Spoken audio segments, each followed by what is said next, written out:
저희가 지금 34장을 읽었는데요. 앞장을 보면, 그러니까 32장부터는 누가 등장하냐면 엘리후라는 사람이 등장합니다.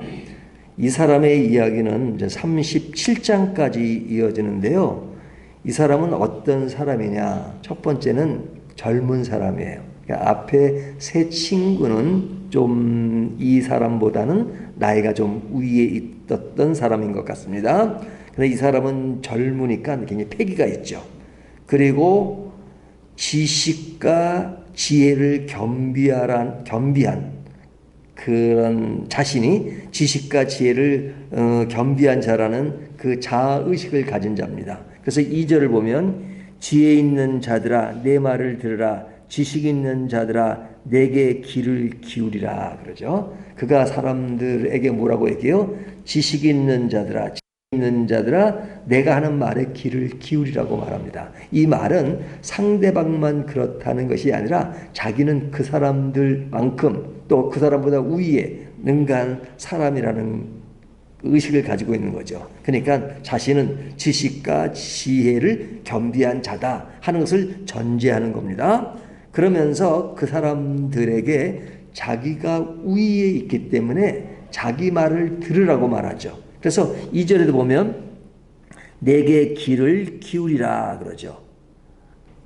자기 말을 들으라 이거죠. 또 10절에 보면 그렇게 말하죠. 그러므로 너희 총명한 자들아 내 말을 들으라. 자기 말을 듣는데 어떤 사람들이 들어야 되느냐? 총명한 자들, 지혜 있는 자들, 지식 있는 자들이 들어야 되니까 자기는 그들보다 어찌 보면 한 수 위다 하는 전제를 깔고 있는 겁니다. 14절을 보면 그렇게 말하고 있죠. 그가 만일 뜻을 정하시고 14절 제가 여기다 그 기록을 해놨는데 좀 잘못 적은 것 같으네요. 여기 16절이네요. 만일 내가 총명이 있거든 이것을 들으며 내 말소리에 귀를 기울이라. 16절이네요. 16절에 보면 자기 말을 들으라 이렇게 말하죠. 그러니까 그만큼 뭐가 있다는 얘기예요? 자신감이 있다는 거죠. 자기 지식과 자기 지혜와 자기 총명에 자신감이 있다는 겁니다. 그러면서 하는 말이 자신이 주장하는 색채가 무엇이냐 하는 것을 분명히 하고 있어요. 4절을 보면 우리가 정의를 가려내고 무엇이 선한가 우리끼리 알아보자. 자, 정의를 가려내고 무엇이 선한가 우리끼리 알아보자. 이 이야기는 뭐예요? 우리 한번 토론해보자 이거죠. 예? 정의가 무엇이며 또 무엇이 선한 것인가 이것을 토론해보자고 그 주제를 꺼낸 것은 그가 지향하는 그런 인생관, 신앙관 이것을 전제하고 있는 거죠. 무엇이 정의냐 그리고 무엇이 진짜 선한 것인가 하는 것을 지금 이야기하는 겁니다. 자, 그렇다면 이 엘리후라는 사람이 욥의 세 친구와 다른 점은 무엇이고 공통점은 뭐냐 하는 것을 볼 수 있는데요. 다른 점이 있어요. 어떤 점이 다릅니까? 비슷한 것도 많지만 다른 점이 있습니다. 자, 그의 세 친구는 욥이 지금 당면한 그 모습을 보고 그것은 죄를 지었기 때문에 내가 지금 이런 상황에 접하게 된 것이다 하는 것이죠. 그거는 뭐냐면 정리하면 죄의 고난은 죄의 결과다 이렇게 말하는 거죠. 내가 지금 현재 고통을 받는 것은 그런 죄의 결과로서 그런 일들을 당하고 있는 것이다 라고 주장하는 것이 누구예요? 욥의 세 친구들의 이야기죠. 하지만 우리가 33장과 32장 앞으로 돌아가 보면 엘리후는 조금 다른 것을 볼 수 있어요. 뭐가 다르냐? 엘리후는 이렇게 주장합니다. 죄인이 아닌 사람에게도 고난과 고통이 올 수 있다. 이렇게 주장해요. 자, 그러니까 앞에 친구들과 뭐가 다른가요? 죄인에게 고난이 온다는 것이 세 친구의 주장이라면 이 엘리후는 죄인이 아니더라도 의인이더라도 하나님을 믿는 사람이라 하더라도 고난이 올 수 있다라고 주장해요. 그러니까 이것은 큰 차이죠. 엄청난 차이죠. 그 엄청난 차이가 현실적으로는 어떻게 나타납니까? 우리가 어려움을 겪는 사람이 주변에 너무너무 많잖아요. 그러면 엘리후처럼 주장한다면 그 사람에게 호의적일 수 있죠. 지금 고통을 겪고 있는 사람에 대해서 친구들의 입장이라면 너 지금 어려움을 당하고 있지, 회개부터 해야 돼. 왜? 내가 그 어려움을 당하는 것은 죄를 지어서 그런 거야. 이렇게 공격할 수 있는 요지가 있잖아요. 그런 의식을 가지고 있으니까. 하지만 엘리후는 고통당하는 사람에 대해서도 꼭 그것은 죄의 결과가 아니기 때문에, 그건 하나님을 믿어도 그럴 수 있기 때문에 그에게 좀 더 위로가 되고 격려가 될 수 있잖아요. 그러니까 욥의 입장에서는 제일 힘들었던 게 뭐예요? 자기가 지금 직면하고 있는 것이 죄의 결과로는 친구들 주장 때문에 지금 더 마음에 상처가 됐던 거잖아요. 그런 반면에 엘리후는 뭐 욥이 그런 고난과 고통을 겪고 있는다고 해도 그것이 꼭 죄의 결과는 아니다라고 주장하니까 그런 의미에서 엘리후의 말은 격려가 될 수도 있죠. 자, 그런데 오늘 본문을 쭉 보면 이런 의식, 이런 생각은 격려가 될 수 있지만 실제로 엘리후는 욥에 대해서 호의적이냐라고 보면 또 그렇진 않아요. 호의적이지 않고 그 세 친구처럼 그를 비난하는 수위가 더 높다고 해도 과언이 아니에요. 그러니까 엘리후 역시 욥을 비난하는 것은 그 세 친구와 다를 바가 없어요. 그런 면에서 그것은 공통점이에요. 욥을 공격하는 것, 그것은 공통점이에요. 하지만 좀 더 생각에 조금 다른 점이 있었단 말이죠. 그러면 이 엘리후가 욥을 비난한 그 이유가 있을 거 아닙니까? 그 이유가 뭐냐? 그것은 뭐냐면 욥은 늘 자신이 정당하다고 주장하는 것에 대해서 비난하는 겁니다.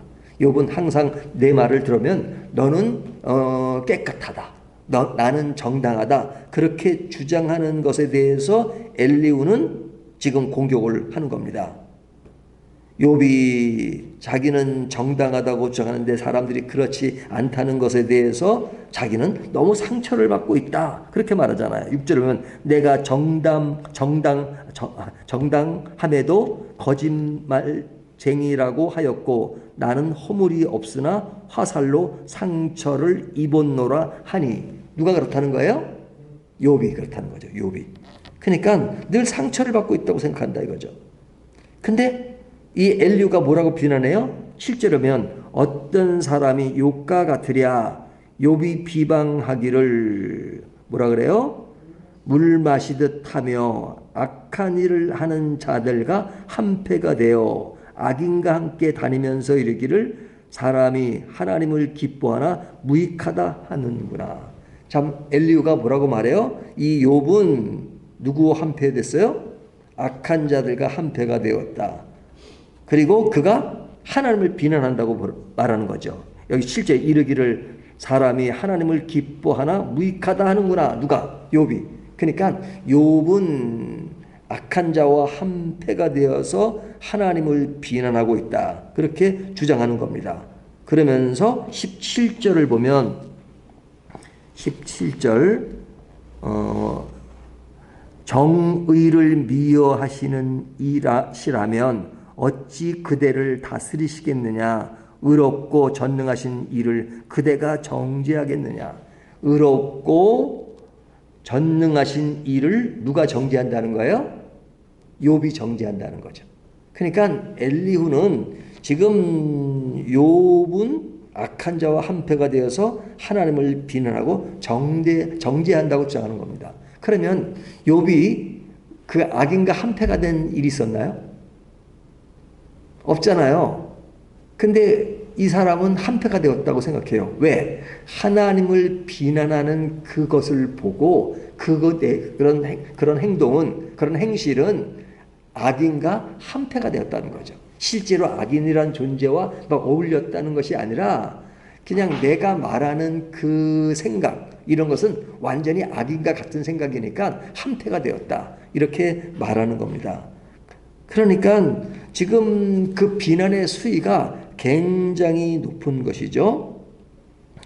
그러면서 주장하는 것이 뭐냐? 그 주장하는 내용이 뭐냐면 뒤에 나오는 그 14절부터 30절까지 쭉 내용을 보면 그 엘리후가 주장하는 뭐 사상이라고 말할까?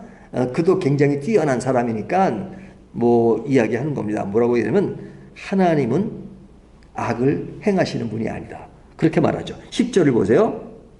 10절 보면 그러므로 너희 총명한 자들아 내 말을 들으라. 하나님은 악을 행하지 아니하시며 전능자는 결코 불의를 행하지 아니하시고 하나님은 불의를 행하지 않으시고 악을 행하지 않으신다. 그 말이 틀립니까? 맞습니까? 너무너무 맞는 말이죠.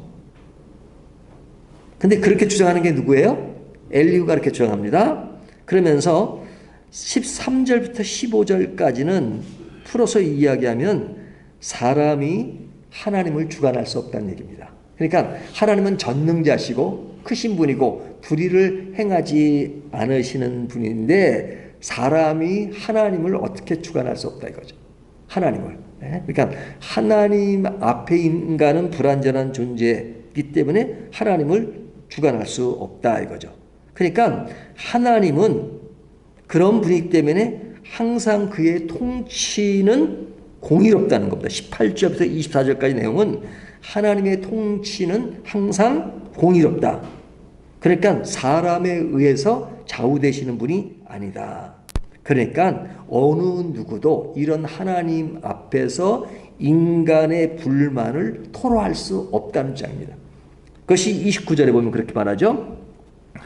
주께서 침묵하신다고 누가 그를 정지하며 그가 얼굴을 가리신다면 누가 그를 배울 수 있으랴.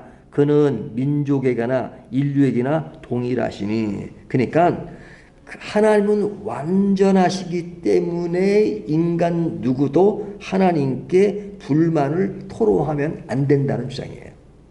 그런데 욥을 비난하는 이유가 뭐예요? 고난을 받을 수는 있어. 고통이 있을 수는 있어. 그것을 죄라고 나는 말하지 않아. 하지만 내가 어찌 하나님을 비난하고 하나님을 정죄하느냐. 하나님은 완전한데.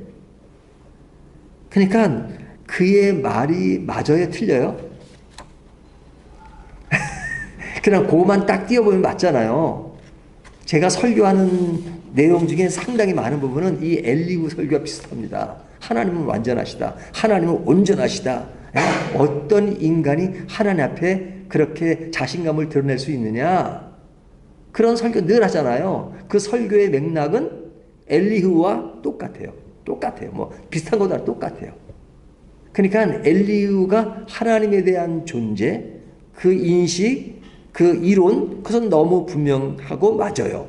그런데 그의 그런 해박한 논리가 있음에도 불구하고 사실은 욥기 안에서 문제점이 있습니다. 문제점이 있습니다. 그 문제점이 오늘 본문에 딱 깔려 있는 거죠. 그것이 뭘까요?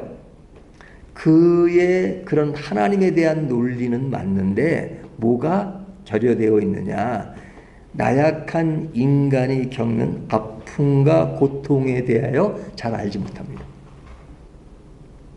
힘들고 어려움을 겪는 인간, 그렇죠? 고통은 죄의 결과라고 말하지 않으면서도 인간이 그런 나약함 속에서 굉장히 고통스러운 것을 겪는 그 인간을 잘 이해하지 못해요. 지금 욥은 엄청나게 힘든 상황에 놓여 있습니다. 우리가 그냥 욥은 의인이라고 생각하니까 하지만 실제로 욥이 지금 그 자기 토기로 자기 몸을 긁지 않으면 견딜 수 없는 그 아픔, 정수리부터 발바닥까지 그 아는 아주 심한 병에 걸린 그 사람, 또 마음의 고통도 얼마나 크겠어요. 가족을 다 떠나보냈죠. 모든 것이 하나도 없지요. 사람들에게 무시를 받지요. 뭐 그런 여러 가지 고통, 힘들어요. 굉장히 힘든 그 인간이 겪는 그 아픔과 고통에 대해서 알지 못합니다. 또 뭘 알지 못하느냐? 이런 나약한 인간, 힘든 인간의 절규를 받아주시는 하나님을 이해하지 못해요. 하나님은 늘 하나님 앞에 잘난 척하는 사람의 말만 들으시는 것이 아니라 이런 안타까움을 토로하는 인간의 절규를 들어주시고 다가오시는 하나님을 이해하지 못해요. 그가 알고 있는 지식의 틀이 그것을 가로막고 있는 겁니다. 그러니까 뭔가 알긴 알아요. 하나님은 완벽하다. 기계적으로 하나님의 완벽함을 알지만 그 완벽하신 하나님이 인간과 차이가 있기 때문에 인간을 무시하는 하나님이 아니잖아요. 그런데 그는 그거를 몰라요. 하나님이 진짜 어려운 사람들, 부족한 사람들, 죄 많은 사람들을, 오늘날로 말하면 죄 많은 인간의 결과는 천국이 아니기 때문에 그 인간을 구원하기 위해서 예수 그리스도를 보내시고 우리를 구원하시는 그 하나님을 잘 몰라요. 딱 그냥 하나님 완벽하니까 완벽하지 못하면 안 된다. 그러니까 하나님께 불만 토로하지 말고 누가 하나님은 불만 토로해. 너희는 나약한 인간 찍소리 말고 가만히 있어. 이거잖아요. 하지만 하나님은 찍소리 하지 말고 가만히 있으라고 말씀하시는 하나님이 아니라 찍소리 해. 알아. 너희가 안 하면 어떻게 견디겠냐. 내가 그거 받아줄게. 그 하나님을 이해하지 못한다는 거예요. 그리고 찍소리 할 수밖에 없는 인간을 이해하지 못하는 거예요. 그것이 왜 그래요? 자기가 가진 지식의 틀 안에 하나님을 가둬놓고 인간을 가둬놓았기 때문에 그런 주장을 하는 겁니다. 그렇다면 오늘날 우리 인간이 좀 더 예수를 잘 믿는 사람들이라고 할 때 우리는 내가 알고 있는 신앙적인 지식의 틀을 가지고 하나님을 제한시키고 또 다른 사람을 제한시키는 것이 없는가라는 것을 생각하게 되죠. 우리가 그러한 틀 속에서 잘못하고 정죄하고 하는 일이 얼마나 많은가. 그래서 의식이 있다는 사람일수록 잘못하면 그 의식이라는 건 정의감도 좋아요. 하지만 자기 그 틀 안에서 그냥 사람들이 처한 환경 그런 것을 전혀 이해하지 못하고 딱딱 자르고 나누고 정죄하고 그럴 때가 얼마나 많은가. 그래서 저는 오늘 제목을 뭐라고 잡았냐면 우리의 지식이 겸손해야 할 이유가 뭐냐. 우리가 알고 있는 지식은 엘리와 같은 지식을 아는 것은 굉장히 중요해요. 필요해요. 하지만 그 지식이 완전하진 않아요. 전부는 아니에요. 더 알아야 될 것이 있어요. 하지만 내가 알면 얼마나 알겠어요. 근데 그 알고 있는 그 지식의 틀 안에 모든 것을 다 가둬놓으려면 문제가 생기는 거죠. 하나님이 보실 때는 욥이 의인이에요. 엘리후가 볼 때, 친구들이 볼 때는 의인이 아닌 것처럼 보이지만 하나님은 그를 의인으로 보십니다. 완전해서가 아니라 불완전한 요소가 있지만 그러나 하나님을 의인으로 보는데 인간이 알고 있는 얄팍한 지식으로 그를 죄인이라고 딱 단정해버리니까 문제가 되는 거죠. 그런데 성경으로는 그것이 분명하게 설명될 수 있지만 우리들의 삶 속에 나는 그런 것이 없는가. 그리고 내가 아는 건 다 아는 것처럼 생각될 때가 있잖아요. 그렇지만 우리의 지식은 지극히 작은 것이다. 그렇기 때문에 더 겸손해야 되고 알면 알수록 더 겸손해야 되고 그렇죠? 그러니까 진짜 많은 지식을 가진 사람들이 한결같이 뭐라고 얘기해요? 내가 아는 것은 잘 모르는 것이다. 소크라테스도 그런 말을 했죠. 내가 안다는 사실은 오직 모른다는 사실일 뿐이다. 뭐 그런 게 말한 것처럼 누가 감히 그런 모든 것을 다 말할 수 있겠습니까? 우리가 더욱더 알수록 더욱더 고개가 숙여지는 저와 여러분이 되시기를 주님의 이름으로 축원합니다.